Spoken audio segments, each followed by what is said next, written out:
Natalie Brooks stood frozen in the school gymnasium, watching in horror as her 7-year-old daughter Amber walked straight toward the wealthiest man in the city. Harrison Cole, the billionaire tech entrepreneur, was touring the charity event at Riverside Elementary, and every parent had been warned to give him space. But Amber, with her 2 neat braids and her favorite yellow dress, marched right up to him with the confidence only a child could have. "Hello, sir," Amber said, her small voice cutting through the crowd's chatter. "My mom has a ring just like yours." The room went silent.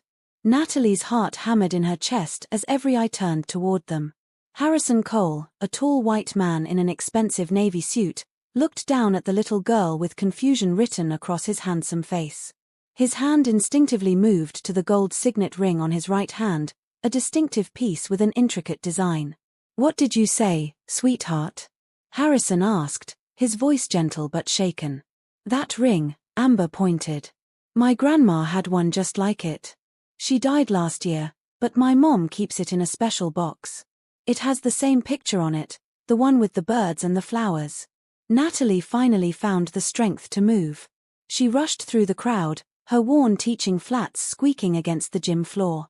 Her brown skin felt hot with embarrassment, and her hands trembled as she reached for Amber's shoulder. "I am so sorry, Mr. Cole," Natalie stammered. "Amber, honey, you can't just approach people like that." But Harrison wasn't looking at her with annoyance or irritation. His blue eyes were wide, almost frightened, and his face had gone pale. He stared at Natalie as if she were a ghost. "Your mother," he said slowly, his voice barely above a whisper. "What was her name?" Natalie's breath caught. This was strange. This was more than strange. Why would a billionaire care about her late mother's name? Why did he look like he'd just seen something impossible? "Patricia Brooks," Natalie answered carefully. "She passed away 14 months ago." Harrison took a step back, his hand gripping the edge of a nearby table for support. The crowd around them whispered, phones came out, and Natalie knew this moment would be all over social media within minutes. But she couldn't focus on that. She could only focus on the way this powerful man's eyes filled with tears, the way his breath came quick and shallow. "That ring," Harrison said, his voice cracking. "There were only 2 ever made. Custom designed. One for my mother, one for her best friend. My mother died 5 years ago, and she spent her last days trying to find someone named Patricia. I thought she was confused from the medication. I thought the name was from a fever dream."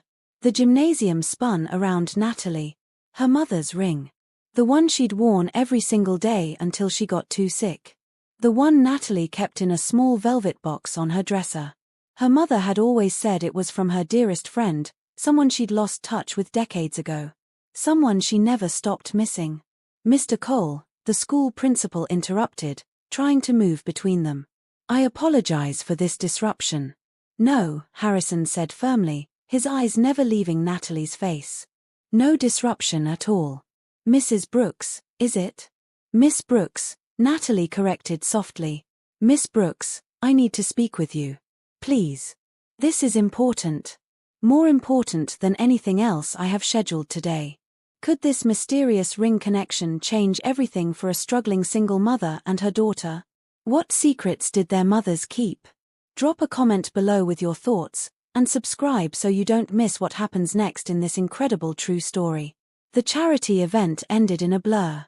Natalie sat in the school library with Harrison Cole while Amber colored at a nearby table, humming to herself, completely unaware of the storm she'd created.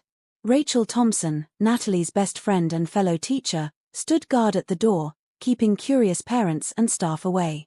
Harrison sat across from Natalie at one of the small reading tables, looking out of place among the children's books and bright posters. He'd loosened his tie and his carefully styled brown hair was slightly mussed from running his hands through it repeatedly.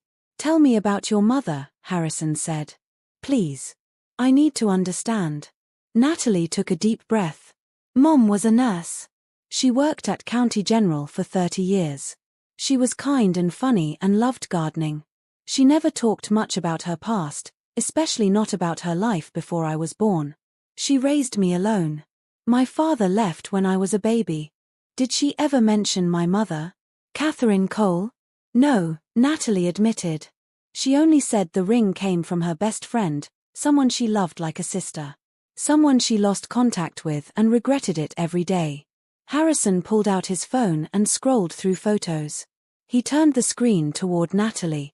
"This is my mother." Natalie gasped. The woman in the photo was elegant, with silver hair and a warm smile. But what caught Natalie's attention was another photo Harrison swiped to, an old one from the 1970s. Two young women stood arm in arm, laughing. One was clearly a young Catherine Cole. The other was unmistakably Natalie's mother, young and beautiful with a bright smile. They were roommates in nursing school, Harrison explained, his voice thick with emotion. "Mom talked about Patricia all the time when I was growing up. She said they were closer than sisters. But something happened, some misunderstanding in their 20s, and they lost touch. Mom tried to find her for years but never could. When Mom got sick, finding Patricia became her obsession. I hired private investigators, but the name is common, and we had so little information." Tears streamed down Natalie's face. "Mom did the same thing. Near the end, she kept asking me to find Catherine. She wanted to apologize for whatever had come between them. She wanted to tell her she never stopped thinking about her." They sat in silence for a moment, both processing the tragedy of two best friends who'd spent decades trying to reconnect but had run out of time. "Miss Brooks," Harrison finally said, sitting up straighter. "I know this is sudden, and I know we just met under strange circumstances. But my mother's dying wish was to help Patricia in any way possible. She made me promise that if I ever found her, I would make sure she was taken care of. I failed to find her while Mom was alive, but I can still keep that promise through you. Mr. Cole, I don't understand. I want to help you and Amber. Please, let me. It's what both our mothers would have wanted." Natalie's first instinct was to refuse. She'd spent years being proud and independent, working 2 jobs to make ends meet, never asking for handouts. But she thought about Amber, about the school supplies she couldn't always afford, about the worn shoes and the tiny apartment with the leaking ceiling. She thought about her mother's face when she'd talked about Catherine, the love and loss in her eyes. "What kind of help?" Natalie asked cautiously. "For starters, Amber's education. I want to cover her tuition at whatever school you choose. The best private school in the city, if you'd like. And I want to set up a meeting with you this week to discuss other ways I can honor our mother's friendship. Please say yes. Please let me do this." Natalie looked at her daughter, who was now showing Rachel her coloring page. She thought about pride versus practicality, about the gift their mother's friendship represented. "Okay," she said softly. "Yes. Thank you, Mr. Cole. This means more than you know." Harrison's entire face transformed with relief and joy. "Thank you for giving me this chance. And please, call me Harrison." 3 days later, Harrison knocked on the door of Natalie's small apartment.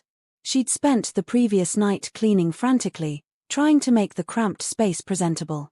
The building was old, in a neighborhood that had seen better days, and she knew the contrast with Harrison's world would be stark. "Come in," she said, opening the door. "Sorry about the mess." "There's no mess," Harrison said kindly, stepping inside. He wore jeans and a simple sweater, clearly trying to dress down, though his clothes probably cost more than Natalie's monthly rent. "Thank you for inviting me." Amber ran up to him immediately. "Mr. Harrison, do you want to see my rock collection?" "I'd love to," he said, crouching down to her level. "But first, your mom is going to show me something very special that belonged to your grandma." Natalie retrieved the velvet box from her bedroom. Her hands shook slightly as she opened it, revealing the gold ring nestled inside. The design was intricate, showing 2 birds among flowering branches, with tiny details that spoke of custom craftsmanship. Harrison reached out but stopped before touching it. "May I?" "Of course." He lifted the ring gently, examining it in the light from the window. Then he turned it over, and Natalie heard him inhale sharply. "What is it?" she asked. "There's an inscription inside. I never knew." He held it closer. "It says C&P, Sisters by Choice, 1969. My mother's ring must have the same one." 1969, Natalie repeated. "That's when they were in nursing school together." Harrison set the ring down carefully and pulled out his phone. I'm going to call my brother. My mother's ring is in the family safe. If it has a matching inscription, that's definitive proof. While Harrison made the call, Natalie sat on the worn couch with Amber, holding her daughter close. This was real. This connection was real. Their mothers had loved each other deeply, and somehow, through Amber's innocent observation, that love was reaching across death itself. Yes, Harrison said into the phone, his voice excited. Check the inside. What? Read it to me. He paused, listening. Thank you. Yes, I'll explain everything later. He turned to Natalie, his eyes bright. Matching inscription. C&P, sisters by choice. Miss Brooks, Natalie, our mothers were bonded in a way most people never experience. They chose each other as family. Call me Natalie, please, she said. And yes, I think they did. I have a proposal, Harrison continued. Well, several proposals, actually. First, I'd like to take you and Amber to dinner tonight. Somewhere nice. We should celebrate this connection and discuss how to honor it properly. Second, I've been thinking about what I can do to truly help, not just with tuition but with your whole situation. Natalie felt a flutter of nervousness. Harrison, you don't have to do more than you've already offered. Please, hear me out. My company runs an education foundation. We fund programs for underserved schools and develop new teaching methods. We need someone who understands education from the inside, someone who's worked in challenging environments and knows what teachers and students really need. Would you consider interviewing for a position? The salary would be substantially more than you're making now, and the work would be meaningful. Natalie's breath caught. A better job. Real financial stability. The chance to make a difference beyond her single classroom. Everything in her wanted to say yes immediately, but years of caution made her hesitate. I'm a kindergarten teacher, she said. I don't have fancy degrees or corporate experience. You have something better. You have real experience and genuine passion. That's what we need. Will you at least interview? Natalie looked at Amber, who was watching them with curious eyes. She thought about her mother, who'd always told her to accept help when it was offered with a sincere heart. She thought about the years of struggling alone, and the door that was opening now. Yes, she said. I'll interview. And yes to dinner tonight. Thank you, Harrison. For everything. The restaurant was unlike anywhere Natalie had ever been. Crystal chandeliers hung from the ceiling, soft lighting made everything glow, and the menu had no prices. Amber sat between them in a booster seat, her eyes wide with wonder at the fancy silverware and white tablecloths. Order anything you'd like, Harrison said warmly. This is a celebration. After they'd ordered, their server asked permission to bring bread. Harrison pulled out a leather folder from his bag. I brought something to show you. After our conversation, I went through my mother's things. She kept journals. He opened the folder to reveal pages of neat handwriting. This entry is from 1969. Mom was 22. He began to read. Patricia made me laugh so hard today I nearly fell over. We were studying for our pharmacology exam, both exhausted, and she started making up silly songs about different medications. She turned digoxin into a love ballad. I love her so much. She's the sister I never had, the friend I always needed. We made rings today, custom ordered them with money we'd been saving. 2 birds in a flowering tree because we're going to soar together, no matter what life brings. Natalie wiped her eyes. That sounds exactly like my mom. She used to make up songs about everything. Harrison continued reading entries, painting a picture of 2 young women who were inseparable. They studied together, worked shifts together, dreamed together. But then came an entry from 1975.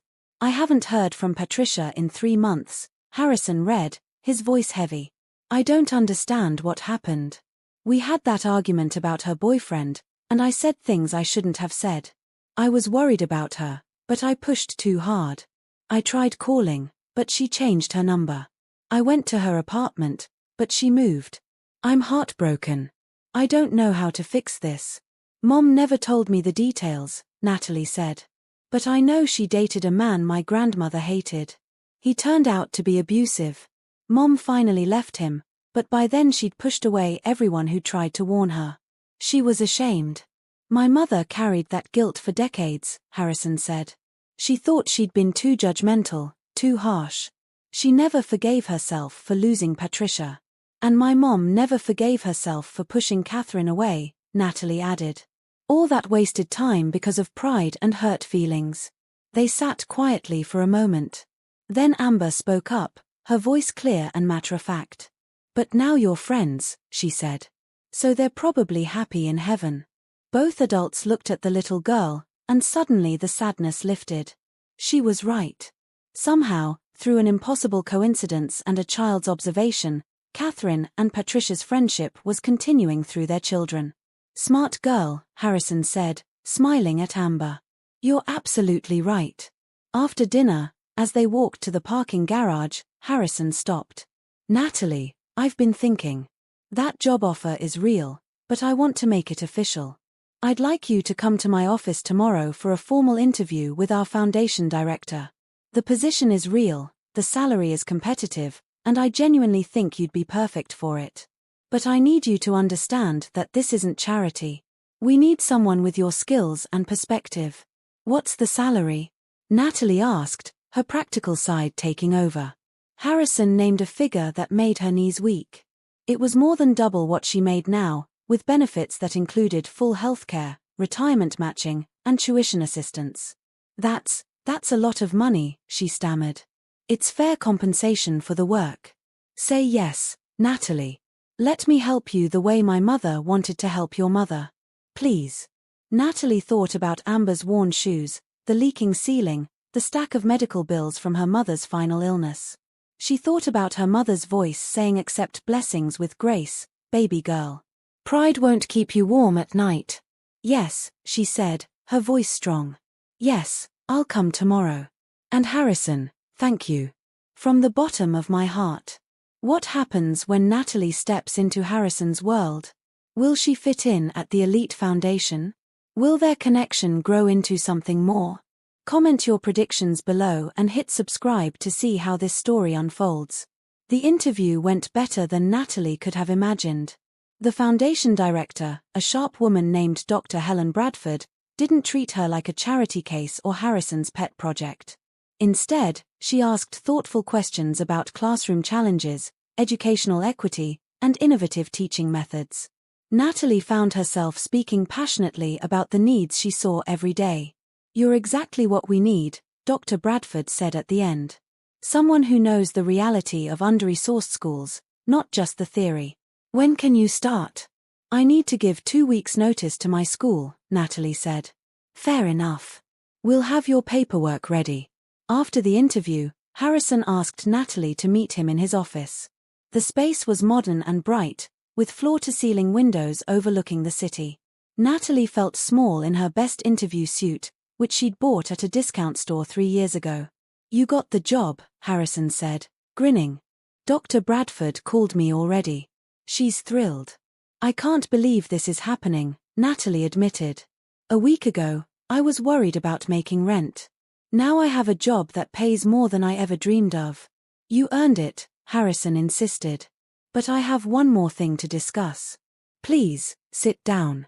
Natalie settled into a leather chair, nervous about what was coming next. I want to set up a trust fund for Amber, Harrison said directly. For her education, from kindergarten through college and beyond. Whatever she needs, whenever she needs it. I've already had my lawyers draw up the paperwork. Harrison, that's too much, Natalie protested weakly. No, it's what my mother would have done for Patricia's daughter. It's what she wanted me to do. The money is nothing to me, Natalie, but it could change Amber's entire life. Please don't refuse this. Let me honor my mother's love for your mother. Natalie felt tears streaming down her face. She'd spent 7 years fighting tooth and nail for every opportunity for Amber. She'd worked overnight shifts and weekends, sacrificed everything, and still worried it wasn't enough. Now this man, this stranger who'd become a friend, was offering her daughter a future without limits. Okay, she whispered. Yes. Thank you. Harrison looked relieved. There's more. I noticed your apartment has some issues. The ceiling leak, the heating problems. I have a property manager who handles my rental portfolio. I have a 3-bedroom townhouse that's currently vacant, in a safe neighborhood with good schools. I'd like you and Amber to move in. The rent would be whatever you're paying now. Harrison, that's not fair to you. Fair is making sure my mother's best friend's family is safe and comfortable. Please, Natalie. Accept this. She thought about Amber sleeping in a bedroom without a leaking ceiling, about a neighborhood where they could walk safely at night, about not jumping at every strange sound in the hallway. She thought about her mother's words again, about accepting help with grace. Yes, she said. We'll move. Thank you. Over the next 2 weeks, Natalie's life transformed. Harrison arranged movers for their few belongings. The townhouse was beautiful, with hardwood floors, updated appliances, and a small backyard where Amber could play. Mr. Gerald Foster, the elderly neighbor from their old building who'd been like a grandfather to Amber, helped them settle in, visiting often to check on them. Natalie started her new job, and it felt like coming home. She worked with teachers across the city, developing programs and securing resources. Her colleagues respected her experience and valued her input. For the first time in her life, Natalie felt like she was exactly where she belonged. Harrison called regularly to check on them. He brought takeout for dinner some evenings, playing board games with Amber while Natalie cleaned up. He never pushed for more than friendship, but Natalie noticed the way he looked at her sometimes, the gentleness in his voice when he said her name. 3 months into her new job, Harrison invited them to a company gala. It's formal, he explained. But I'd really like you both to come. You're part of the foundation now, and people should meet you. I don't have anything to wear to a gala, Natalie admitted. Then let me handle that. Please. Consider it a work expense. The next day, a personal shopper arrived at Natalie's door with a selection of evening gowns. Natalie tried on a deep blue dress that fit perfectly, making her feel beautiful and confident. There was a smaller dress for Amber too, silver and sparkly, making the little girl squeal with delight. The night of the gala, Harrison picked them up in his car, and Natalie saw his face change when she opened the door. He stared at her like he'd never seen her before. You look stunning, he said softly. Thank you, Natalie replied, feeling her cheeks warm. You clean up pretty well yourself. At the gala, Harrison introduced her to everyone as the Foundation's newest education specialist, someone doing incredible work. People listened to her ideas with genuine interest. She felt valued and respected in a way she never had before. As the evening wound down and Amber dozed in a chair nearby, Harrison asked Natalie to dance. They moved slowly to the soft music, and Natalie realized how comfortable she felt in his arms, how right it seemed. Thank you, she said quietly, for everything you've done for us. Thank you for letting me, Harrison replied. You and Amber have brought something into my life I didn't know was missing. You've given me a way to honor my mother's memory that means everything. Natalie looked up at him, seeing something in his eyes that made her heart race. But before either of them could say more, Amber woke up and called for her mom. The moment passed, but the feeling lingered. Fall turned to winter, and Natalie's new life became her normal life. She thrived at the foundation, launching initiatives that directly impacted thousands of students. Her team respected her, her ideas were implemented, and she finally had the financial security to breathe. But the most unexpected change was her growing friendship with Harrison. What had started as a connection through their mothers had evolved into something deeper. Harrison showed up for Amber's school play, sitting in the audience and cheering louder than anyone. He helped Natalie shop for a new car when her old one finally died, patiently test-driving vehicles with her and Amber. He brought soup when they got sick, fixed a leaky faucet, and listened when Natalie needed to vent about work frustrations. Rachel noticed immediately. Girl, that man is in love with you, she said one Saturday while they had coffee. Amber was at a playdate, giving them rare adult time. We're just friends, Natalie protested. He's my boss, technically. He's not your boss. Dr. Bradford is your boss. Harrison is a billionaire who looks at you like you hung the moon. And you look at him the same way. Natalie sighed. Even if that were true, our worlds are too different. He has society events and business meetings with powerful people. I'm a single mom from the South Side who's still learning which fork to use at fancy dinners. Stop that, Rachel said firmly. You're an educated, accomplished woman doing important work. You're raising an amazing daughter. You're kind and smart and beautiful. If Harrison doesn't see that, he's blind. But I think he sees it perfectly. The conversation stuck with Natalie. She started noticing little things. The way Harrison always touched her lower back gently when guiding her through crowded rooms. The way he remembered her coffee order, her favorite flowers, the books she mentioned wanting to read. The way he listened to Amber's long, rambling stories about school with genuine interest and patience. One evening, Harrison invited them to his house for the first time. Natalie had expected a mansion, but while his home was large and beautiful, it felt surprisingly warm. Family photos lined the walls, including several of his mother. In the living room, on a special shelf, sat his mother's ring in a display case. I wanted you to see it, Harrison explained. The matching ring to your mother's. Natalie stared at it, emotion welling up. They're beautiful together, even separated. Maybe they don't have to be separated anymore, Harrison said. He pulled out a velvet box. I had this made. Inside was a double ring holder, designed to display both rings side by side. If you'd be comfortable with it, I'd like to keep both rings here, together, the way our mothers should have been. That's perfect, Natalie said, wiping her eyes. Mom would love that. They placed Patricia's ring next to Catherine's, and something about seeing them together felt like a healing, like a wound finally closing. After dinner, while Amber watched a movie in Harrison's home theater, he and Natalie sat in the kitchen talking. The conversation drifted from work to family to dreams for the future. I never thought I'd have this, Natalie admitted. A job I love, financial security, a real home. Someone I can count on. It feels like a dream. You deserve all of it, Harrison said. You've worked so hard for so long. You've been an amazing mother under impossible circumstances. You should have had help long ago. I'm learning to accept help, Natalie said. It's taken time, but I'm getting better at it. My mother always said pride was a poor substitute for practical sense. She sounds like she was a wise woman. She was. I wish you could have met her. I wish I could have too, Harrison said softly. But in a way, I'm getting to know her through you. And Amber. You both have her kindness, her strength. They sat in comfortable silence for a moment. Then Harrison reached across the table and took her hand. Natalie, I need to tell you something. Over these past months, you and Amber have become the most important people in my life. I look forward to every moment I get to spend with you. When I'm not with you, I'm thinking about when I'll see you next.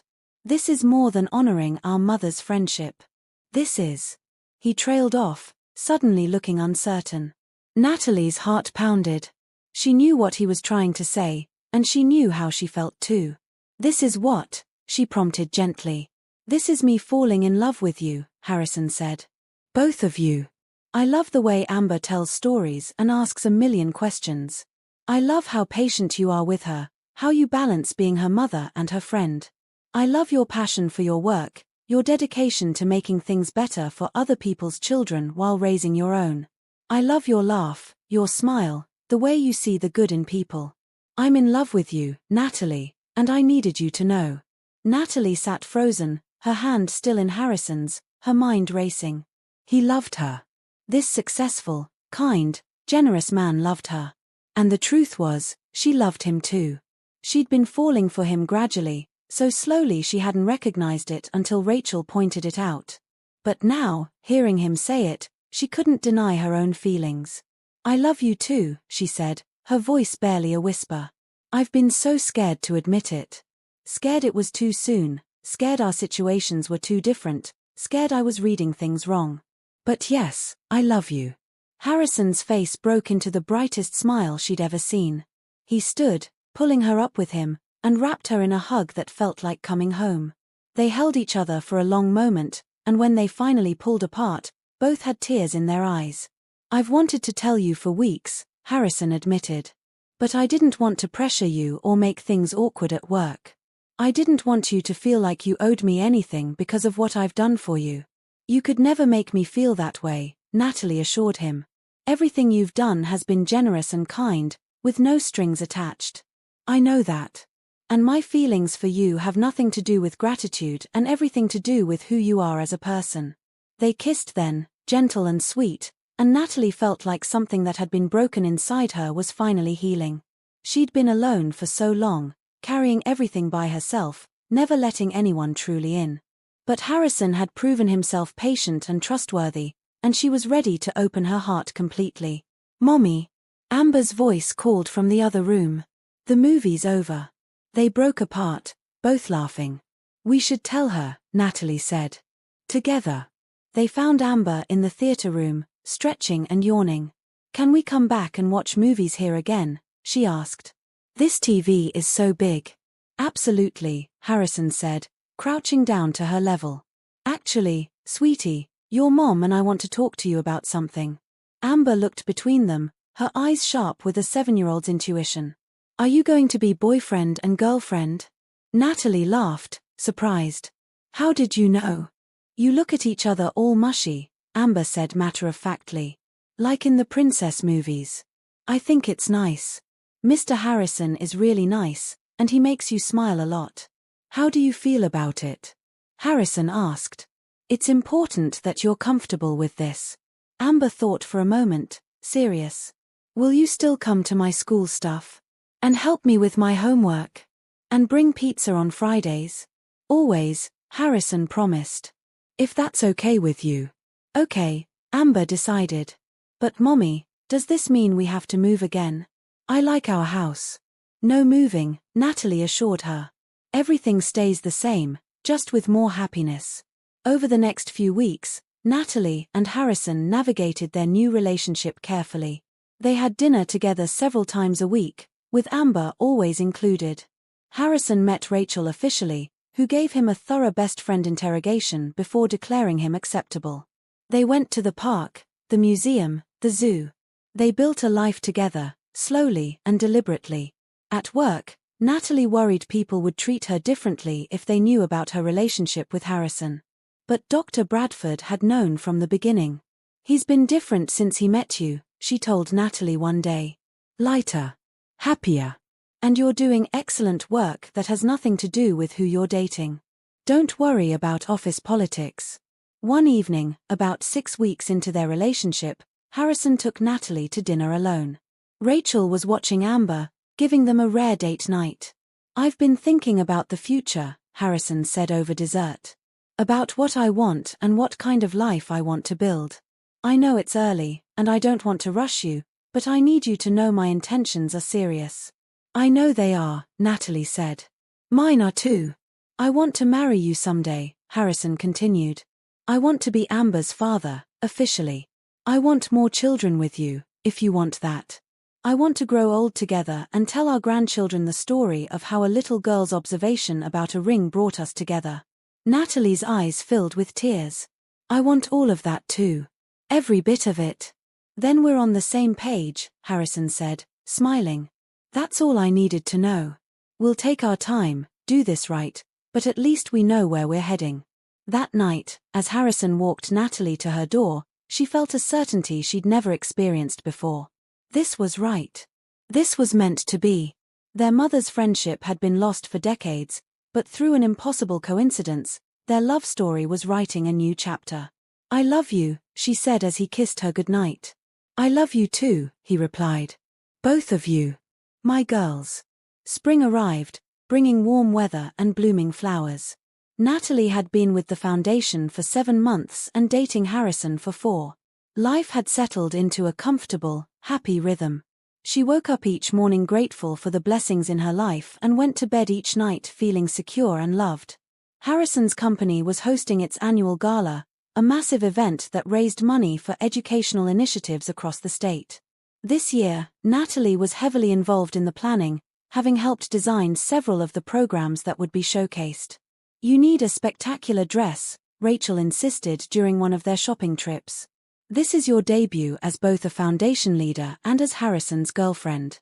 You need to look like the queen you are." They found the perfect gown, a deep emerald green that complemented Natalie's skin tone beautifully. It was elegant and sophisticated, making her feel like she belonged in Harrison's world without losing herself. The night of the gala, Harrison picked her up early. "I want to show you something before everyone arrives," he explained. At the venue, he led her to a special display. There, in beautiful frames, were photos of Catherine and Patricia from their nursing school days, along with both rings displayed side by side. A plaque explained the story of two best friends whose bond had been broken but whose legacy lived on through the foundation's work. "This gala is dedicated to them," Harrison said. "To the power of friendship, second chances, and the connections that survive even death. All the money raised tonight will go toward programs you've developed, Natalie. Programs that embody the values both our mothers held dear." Natalie cried, careful not to ruin her makeup. "They would love this. Both of them." "I hope so. But there's something else." Harrison took her hands. "Natalie, meeting you changed my life. You've made me believe in fate, in meant to be, in love that's bigger than logic or planning. You've made me a better man. Amber has made me understand what it means to be a father. And I can't imagine my future without both of you in it." "Harrison," Natalie whispered, her heart pounding. "I'm not proposing tonight," he clarified, smiling. "Not yet. But I'm confessing publicly, in front of everyone who matters, that I'm in love with you. That you're my future. That I'm done hiding how I feel or worrying about what people think. Tonight, I want everyone to know that you're mine and I'm yours." The gala was magnificent. Hundreds of guests attended, including city leaders, business executives, and education advocates. When Harrison gave his opening speech, he told the story of Catherine and Patricia, of lost friendship and rediscovered connection. Then he introduced Natalie.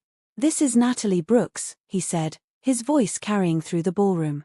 "Patricia's daughter, an incredible educator, and the woman I love.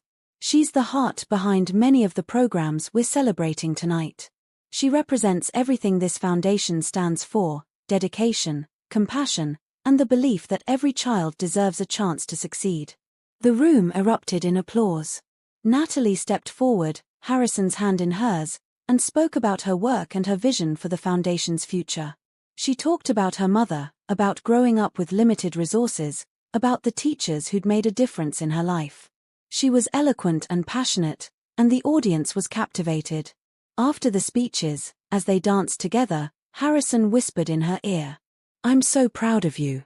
You're extraordinary." "We're extraordinary together," Natalie corrected. "You and me and Amber. We're a family." "Almost," Harrison said. "Soon, it'll be official." Natalie knew what he meant. The proposal was coming. Marriage was coming. A lifetime together was coming. And she was ready for all of it. Can you believe how far they've come? From a chance encounter to a love that honors two women's friendship across decades. What do you think happens next? Comment below and make sure you're subscribed so you don't miss the final chapters of this beautiful story. The weeks following the gala were some of the happiest of Natalie's life. She and Harrison were officially a couple in the public eye, and the response had been overwhelmingly positive. Articles praised the foundation's work and their unique love story. A few critics questioned Harrison's relationship with an employee, but Dr. Bradford shut that down quickly by clarifying reporting structures and praising Natalie's independent accomplishments. More importantly, life at home was wonderful. Harrison spent most evenings at their townhouse, helping with homework, cooking dinner, and reading bedtime stories to Amber. He fit into their life seamlessly, and Amber had started calling him Harrison Dad, a compromise name she'd invented herself. One Saturday morning, Amber crawled into Natalie's bed early, her face serious. "Mommy, can I ask you something?" "Always, baby." "Is Harrison Dad going to be my real dad? Like, forever?" Natalie chose her words carefully. "Do you want him to be?" "Yes," Amber said immediately. "He's really nice, and he loves us a lot. I can tell. And I love him too. He makes you happy, and he makes me happy. I want him to stay forever." "I want that too," Natalie admitted. "And I think Harrison wants that too. When is he going to ask you to marry him?" Amber demanded with a child's directness. My friend Emma said her mom's boyfriend took forever to propose, and her mom got impatient. Natalie laughed. These things take time, sweetie. We want to make sure we do everything right. But apparently, Harrison wasn't planning to wait much longer. That afternoon, he asked if he could take Natalie and Amber somewhere special. They drove outside the city to a beautiful park with hiking trails and a lake. I used to come here with my mother, Harrison explained. It was her favorite place. I scattered some of her ashes here. They walked together, Amber running ahead on the trail, and Harrison told stories about his mother. How she'd loved nature, how she'd been kind to everyone, how she'd taught him that money was a tool for helping others. At an overlook with a view of the entire valley, Harrison stopped. I brought you here for a reason. This is where I feel closest to my mom, and I wanted her to be part of this moment, even if it's just in spirit. He turned to Amber. Amber, sweetie, can you come here for a second? Amber bounded over, curious. Harrison knelt down so he was at her eye level. Amber, I love your mom very much. And I love you very much. I want to be part of your family forever, officially. But that's a big decision, and you're part of this family, so I need to ask you something first.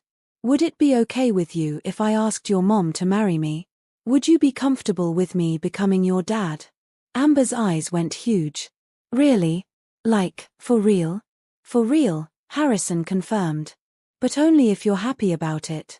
Amber launched herself at Harrison, hugging him tightly. Yes, yes, yes. I want you to be my dad. Harrison hugged her back, his eyes wet. Then he stood and turned to Natalie, who was already crying. He pulled a small box from his pocket and opened it, revealing a beautiful ring with a central diamond surrounded by smaller stones in a floral pattern, echoing the design of their mother's rings. Natalie Brooks, you and Amber have given my life meaning I didn't know was possible. You've taught me about real love, about sacrifice and strength and joy in the small moments. I want to spend the rest of my life making you happy, raising Amber together, and maybe adding to our family if you want that. Will you marry me? Yes, Natalie said, laughing and crying at the same time. Yes, absolutely yes. Harrison slipped the ring on her finger, and they kissed while Amber cheered and jumped around them. In that moment, with the valley spread below them and the spring sunshine warming their faces, Natalie felt her mother's presence. She knew Patricia was happy, wherever she was, that her daughter had found love and security and family. Over the next months, they planned the wedding. Harrison introduced Natalie and Amber to his extended family, who welcomed them warmly. His brother, his sister, his cousins, all embraced them without hesitation. Natalie introduced Harrison to her small circle of family, a few aunts and uncles, some cousins she rarely saw. Everyone was thrilled for them. Harrison also started adoption proceedings for Amber. She would keep Brooks as a middle name, honoring her mother's family, but she would become Amber Brooks Cole. The little girl was ecstatic, already practicing her new signature. They decided on a June wedding, a year almost to the day after Amber had spoken those fateful words about the ring. The ceremony would be held at the same park where Harrison had proposed, with a reception at a nearby historic mansion. I want it to be about family, Natalie said during planning. About honoring our mothers and celebrating everyone who supported us. Whatever you want, Harrison agreed. This is your day. Our day, Natalie corrected. Mine, yours, and Amber's. We're becoming a family officially. Rachel was the maid of honor, of course, and she threw Natalie a beautiful bridal shower. Mr. Foster, their elderly neighbor who'd been so kind over the years, walked Natalie down the aisle since her father was long gone. Harrison's brother stood as best man, and Amber served as junior bridesmaid, beaming with pride in her special dress. The wedding day was perfect. Clear skies, mild temperature, flowers in full bloom. Natalie wore a simple white gown with lace details, and Harrison wore a classic tuxedo. When they exchanged vows, they included promises to Amber, officially welcoming her into their family unit. I promise to always be there for you, Harrison said to Amber during the ceremony. To support your dreams, to help with homework, to cheer at your games, and to love you as my daughter in every way that matters. Amber grinned and said loudly, I promise to clean my room sometimes and not talk back too much." The guests laughed, and even the officiant smiled. After the ceremony, at the reception, they displayed the 2 rings again, Catherine's and Patricia's, side by side in their special case. A slideshow played, showing photos of both women throughout their lives, including those precious images from nursing school. "This is for them," Harrison said during his toast. "For Catherine and Patricia, whose friendship was broken by misunderstanding but whose love survived everything, even death. They brought us together, and we'll honor them every day of our lives." The first year of marriage was an adjustment, but a joyful one. Harrison officially adopted Amber, and the little girl took to writing Amber B. Cole on everything. They settled into a routine as a family of 3, with Harrison moving into the townhouse rather than asking Natalie and Amber to move to his larger house. "This is where we fell in love," he explained. "This is where we became a family. I want to be here." They turned his old house into a retreat center for teachers, a place where educators could spend weekends learning new techniques and connecting with colleagues. It was another way to honor Catherine and Patricia's legacy of helping others. At work, Natalie continued to excel. She was promoted to senior director, overseeing multiple programs across the state.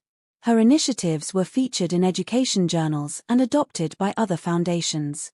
She'd found her calling, and she was making a real difference. Harrison proposed they start trying for another baby after they'd been married for 6 months. "Only if you want to," he said. "I'm completely happy with our family exactly as it is." "I want to," Natalie admitted. "I always wanted more children, but I never thought it would be possible. I want Amber to have a sibling."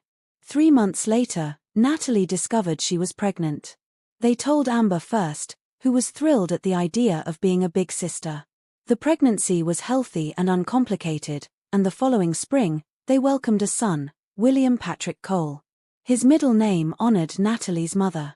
Amber was an attentive big sister, always wanting to help with the baby. Harrison was a devoted father to both children, never distinguishing between the daughter he'd adopted and the son he'd helped create. They were both his, completely and equally. One evening, when William was 6 months old and Amber was 8, they all sat together in the living room. The rings, Catherine's and Patricia's, sat on the mantel in their special case. Harrison held William while Amber played on the floor and Natalie leaned against her husband's shoulder. "Do you ever think about how different our lives would be if Amber hadn't said anything that day?" Natalie mused.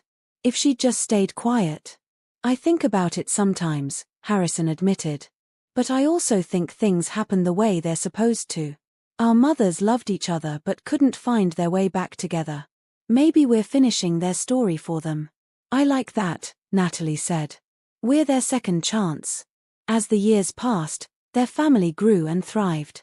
Harrison and Natalie had 2 more children, daughters they named Catherine and Patricia after their mothers.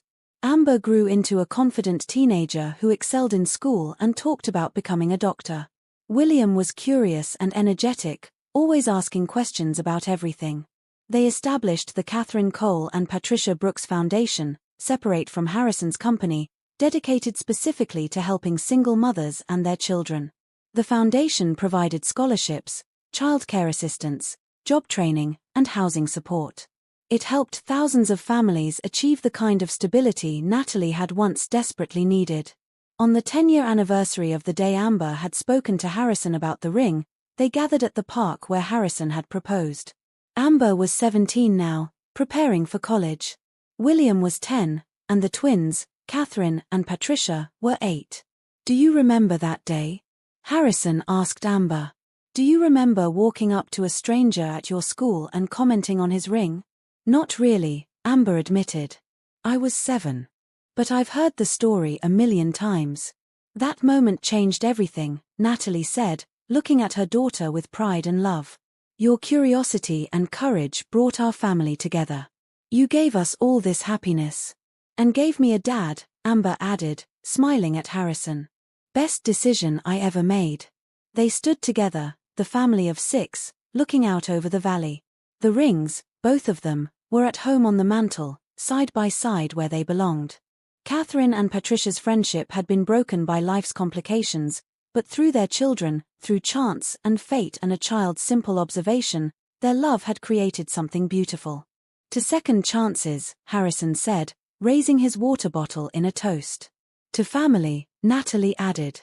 To Grandma Patricia and Grandma Catherine, the children chorused. They drank their toast as the sun set over the valley, painting the sky in shades of pink and gold. 2 rings, 2 mothers, 2 families united. Some stories have endings, but this one was just a beginning.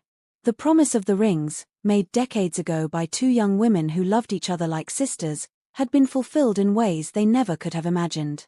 And somewhere, perhaps, Catherine and Patricia watched and smiled, knowing their friendship had created a legacy of love that would last for generations.